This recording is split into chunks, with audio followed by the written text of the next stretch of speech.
We are constantly told that the brave thing to do is to be yourself, to drop the mask, show your weakness, and be real.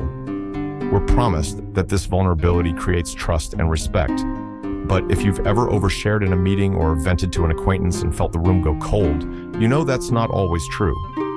Here is the harsh reality that social psychology teaches us. Unfiltered authenticity often destroys respect.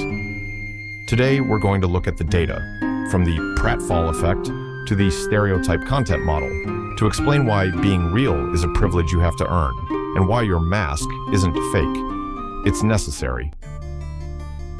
To understand why, we have to look at sociologist Erving Goffman. He argued that social life is a performance. We have a front stage, where we perform our professional roles, and a backstage, where we collapse and complain. The mistake we make is thinking that people want our backstage reality. They don't.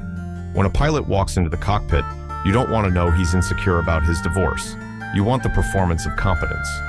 Goffman argues that impression management, keeping your composure, is actually a sign of respect for the audience.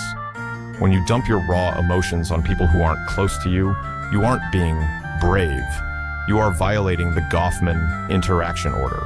You are burdening them with emotional labor they didn't sign up for. But wait, you say, doesn't showing weakness make me relatable? Only if you are already winning. This is called the Pratfall effect.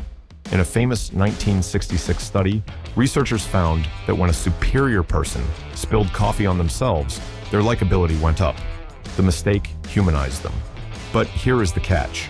When an average person spilled coffee, their likability went down. If you haven't established yourself as an expert yet, showing your flaws doesn't make you relatable. It just confirms that you are incompetent. This links to the stereotype content model, which maps how we judge people. We judge on two axes, warmth and competence. The danger of being real about your struggles is that you gain warmth, but you sacrifice competence. You move from being respected to being pitied. Real intimacy follows social penetration theory. Imagine your personality like an onion. You peel back layers gradually, superficial interests, then opinions, and finally, core fears. The problem with modern authenticity is that it encourages us to skip layers.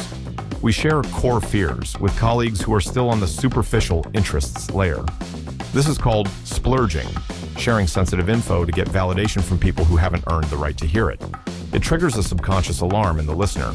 Instead of bonding, they pull away because the relationship is now incongruent. You gave them a burden, not a gift. If you need proof of the cost of being too real, look at Gerald Ratner. In 1991, he was the CEO of a massive jewelry empire. In a speech, he decided to be authentic and joked that his company's sherry decanters were total crap. He was telling the truth. It was a joke. But he broke the spell of the front stage. He insulted the value of his own product. The result? The company's value dropped by £500 million virtually overnight. So, should you be a robot? No. The solution is bounded authenticity. Follow the rule from researcher Brené Brown. Share your scars, not your wounds. A scar is a healed injury. I failed at a business 3 years ago, and here is what I learned. That teaches resilience. A wound is an open, bleeding injury. I am terrified I'm going to get fired right now. That creates anxiety. The takeaway: be real with your inner circle, but with the world, be capable. Respect your audience enough to perform your role well, because in the end, people don't respect the person who is the most real. They respect the person who can handle reality.